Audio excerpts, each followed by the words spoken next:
this scenario. You may be living and interacting in a domestic setup, but today, big or small, as you grow, you will need to interact with people from a variety of backgrounds in your country and beyond. It may be a cliche, but the world is now a global village, and more so, the digital world. The platform from where I speak to you is a fine example of that. The annual Women Economic Forum. This is one of the best and the biggest global digital conferences connecting global communities and cultures. And your comfort with it, it could be a measure of your CQ or your cultural quotient. But how do we develop this cultural quotient?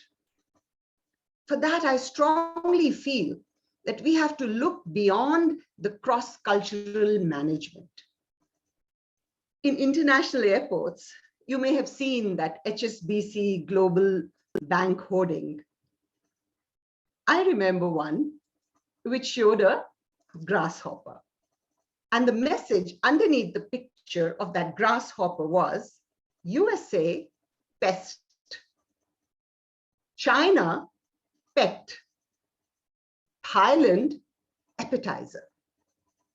This made me realize how powerful culture can be if it can affect how we perceive a small insect. Then you can imagine how much it can affect our perception of human beings and their actions in different situations. Here we need to go beyond CQ, cultural quotient. And I strongly feel that we have to tap that deeply rooted intelligence of a culture, which is not something psychometric. No, you can't measure it in a lab. I'm referring to the intelligence that a culture has evolved and growth, the grown culture in the land over centuries. The wheels of time are going to keep moving, and as humans together, we are now progressing towards artificial intelligence. But hey, let's not forget, artificial intelligence is no match for natural stupidity, right? Or for that matter, even when it comes to high IQs, you know, those smart ones who score 130 plus, real smart Alex, they're left wondering sometimes why those smart Alex sometimes can make the dumbest mistakes. It happens. It happens on an individual level. As humans, yes, we welcome the AI and we have the luxury to use it and make our life more comfortable. But let's not ever forget the collective cultural intelligence that has evolved in our ancient land. And I talk of India. Why should we remember it? Well, we should remember it because that particular cultural intelligence has contributed to the advancement of the whole human race. Talking in the Indian context, I want to share that the very concept of intelligence, it's different here. In Indian philosophy, intelligence is not treated as an aptitude. Intelligence has been treated as a process, which depends upon one's own effort. Satya Nadella of Microsoft, Shantanu Narayan of Adobe, Indira Nui of Pepsi, more recently, Parag Agarwal of Twitter, Sundar Pichai of Google, all share one thing in common. They are of Indian descent and led or are leading some of the most influential companies in the world. Is it a coincidence? Or does it have something to do with cultural intelligence? I'm proud to say that we in India are not only one of the oldest civilizations in the world, but we are also a civilization that had a strong tradition of science and technology. Everyone knows ancient India as a land of sages and seers and rishis. But the same people were our scholars and scientists. Research has shown that from making the best steel in the world to teaching the world to count, India has actively contributed to the field of science and technology centuries ago, long before the modern laboratories were set up. And many theories and techniques discovered by the ancient Indians have created and strengthened the fundamentals of modern science and technology. Now, while some of these groundbreaking contributions have been acknowledged, some are still unknown to the most. And those I must tell you. Let's go back a few millennia to the Indus Valley civilization. Historically, it was in the undivided Northwest Old India. Till 2016, it was believed to be 5,000 years old. But then IIT Kharagpur and Archaeological Survey of India collected carbon-dated evidence, and they proved its existence to be at least 8,000 years old. So it's very much the cradle of civilization. How do you think they measured things? I would imagine by the hand, from the tip of the thumb to the tip of the little finger. That's your hand span. But then everybody has a different hand span. So there, you're going to have variables. We can't use it as a standard measure of length or width. And these guys back then invented the ruler, calibrated to 1/6 of an inch, less than 2 millimeters. Okay, this is metal, but that was made in ivory. Ivory and shell rulers were uncovered from the ruins. They used them to standardize their bricks. And not only that, they devised weights, weighing scales, metallurgy. As kids, we all studied in our history textbooks, about the Indus Valley, well laid out broad roads, drains, irrigations, and canals. But what I discovered recently was that they were also the first to invent the water flush toilet. Yes, both in Harappa and in Mohenjo-daro, they found homes with a private bathroom flush with pottery pipes in the walls connected to sophisticated sewage system. Obviously, these people were curious about how to make things work, and they used their heads with their hands to make their life better. They solved problems. They improvised with the limited resources of that time. Today, we call it the Indian jugaad. Jugaad, have you heard that term? It's sometimes used condescendingly, but culturally, it's the creative innovation that runs in our veins, frugal but creative intelligence. And in some ways, it's the same trait that has made India reach planet Mars in Mangalyanan, the world's most creative and frugal interplanetary mission to Mars, where this year we're going to complete 7 years in orbit. The Harappan civilization was also the womb of mathematics, from where both the concept of numbers and the numerical system originated. The numerical system they used later found its way into other civilizations. This was the notation system that was adopted by Persia, who actually called it the Hind numerals, Hind from Hindustan, Hind from Indus, the river Indus. And then centuries later, this notation system was adopted by the Western world, who called them Arabic numerals because it reached them through the Arab traders. But what cannot be ignored is that the most important mathematical invention of all times, the zero, it came from this land. Around 400 AD, Indian mathematician Aryabhat was the first to utilize the concept of zero. Mathematics is called Ganit in India, and 23-year-old Aryabhat wrote Ganit Pada And I'll tell you, one of the most interesting verses is his second verse from the Ganit Pada. I'll say it with the English translation. Eka, 1, Dasa, 10, Sata, 100, Sahasra, 1,000, Ayuta, 10,000, Niyuta, 100,000, Prayuta, million, Koti, 10 million, Arbuda, 100 million, and Vrinda, 1,000 million. He writes them from place to place in Ganit Pada, 10 times the preceding numbers, Eka, Dasa, Sata, Sahasra, Ayuta, Niyuta, Prayuta, Koti, Arbuda, Vrinda. Boom! The decimal system outlined in a single verse. 500 years later, the Persian mathematician Al-Biruni repeated the contents of this verse, almost word for word, in his Indica, which is a compendium of Indian religion and philosophy.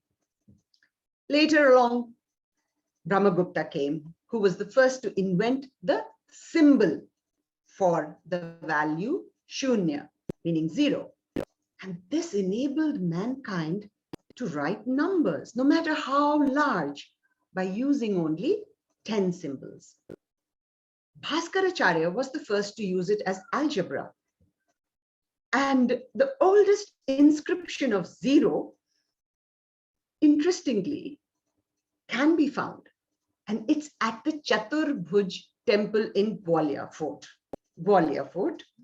Interestingly, the inscription is only about the number of garlands that were offered by the town to Lord Vishnu. But the numbers have zeros with a circle exactly the way that we use it today. And this little historical piece of evidence is acknowledged by even the American Mathematical Society as one of the earliest records anywhere of the modern 0. What followed 0? Well, thereon, the ingenious decimal system made uses of arithmetic in practical inventions much faster, much easier. And here I want to quote Albert Einstein, who said very matter of fact that we owe a lot to ancient Indians, teaching us how to count, without which most modern scientific discoveries would have been impossible. That's said by Albert Einstein. I live in Bangalore, and they say here that if you randomly throw a stone, you may hit a software engineer. Okay, that's an exaggeration. But Indians, by and large, do excel in maths and coding. It's said to be in the bones. Binary numbers is the basic language of the computer programs. That's how the computer programs are written today. But do you know that binary is very similar to the structure of Sanskrit, the ancient language of India? Sanskrit grammar, written by Panini, Rishi Panini. The Sanskrit grammar itself is like a computer program. Binary basically refers to a set of two numbers, 1 and 0, and combinations are then called bits and bytes. So this binary number system was written in a way by Panini, but described by the Vedic scholar named Rishi Pingala. Pingala Rishi. And then came Rishi Chakravala, who devised a method of algorithms. Many of these ancient sages and rishis, like I said, were scientists, mathematicians, astronomers. They called geography Bhugol, which literally translates to that the earth is round. They figured it out ages ago and did all sorts of cool things with fractions and equations and trigonometry. The Fibonacci numbers. Yes, I must tell you this. The Fibonacci numbers and their sequence first appear in Indian mathematics as Matrameru, mentioned by our Rishi Pingala, of course. And he did that in connection with the meter of spoken Sanskrit. And This is so much before the Italian mathematician Fibonacci introduced it in the fascinating sequence of Western European mathematics. Now, Fibonacci numbers are a series of numbers in which each number is a sum of the two preceding numbers. So 1 plus 1 is 2, 1 plus 2, 3, 2 plus 3, 5, 3 plus 5, 8. So it goes on. It's been called the golden ratio because this Fibonacci pattern is the pattern in which they say it's nature's secret code. In nature, we find the Fibonacci series everywhere. It's in the arrangement of the sunflower seeds, to the spider's web, to the conch shell, which we hold sacred. Now, it is said that the Fibonacci numbers and this pattern, it prevents the universe from collapsing. And many centuries later, this geometrical magic, if I can call it that, was used by Greek architects and then famous painters like Da Vinci and Michelangelo in their works. But the man who first introduced this to the world was Pingala Rishi. Naturally, the number was not Fibonacci, but deserves to be called the Pingala number. And he used it in the meter of spoken Sanskrit. The poetic tones and the rhythms set in the 2nd century Sanskrit poems describe how beautifully Indians were connecting creativity with mathematics. And all this was happening in the ancient era. Beautiful temples also bear testimony to that. Fractal geometries incorporated in temple design and construction. I especially would like to mention the Jyotirlingam temples because they are located in what is called the golden spiral. The word Jyoti means light, which is also called radiance. So the word Jyotirlinga means radiant signs of Shiva. And the most unique divine representation is in the 12 Jyotirlingas in India. They are located at certain geographically and astronomically significant points. And it amazed me when I learned that if we draw a connecting line over the Jyotirlingam temples on India's map, if you take this to be India's map, here you have it. Yeah, if this is Kashmir and this is South India, you'll see the final result is the shape of a conch shell or the Fibonacci pattern. You have Kedarnath here in the north, and then the line goes down to Rameshwaram in the south, and then Somnath in the west. And then the spiral goes to Kashi Vishwanath, to Mallikarjuna, and so on. It continues. It's in the same pattern with the other Jyotirlingas, with the Omkareshwar temple right here. Temples in the Fibonacci pattern. 2,500 years ago. Fascinating, isn't it? The rhythmic flow of energy. It's not restricted to the Jyotirlinga temples alone, but it's present even inside the conch, the shell, the shank. And that's why it's blown, it's blown to create positive vibes all around. Culturally, the conch shell means pacifier of negative energies. It's said that from the first vibration here, all other vibrations are able to manifest. Like Jyotirlinga temples, located from higher solar radiation to the lower solar radiation in the Fibonacci pattern, the conch shell is able to improve the vibrations of the surroundings. And the sound it produces synchronizes with the sound of Om, the sound of creation. And this auspicious sound is giving out vibrations in this secret code daily from these temples at the same time for the well-being of Earth. Friends, I'm proud to share that Indian culture has been a culture where for thousands of years, the focus has been the ultimate well-being of the human being. There was an innate urge to understand bigger questions, and spirituality flowed in the land as a science that could be explored from within. I don't have to tell you about yoga. India as the birthplace of yoga is well known, and the development can be traced back over 5,000 years. And today, yoga is widely practiced almost all over the world. And the role of mindfulness developed through yoga in cultural intelligence has been validated too. A sister science of yoga is Ayurveda.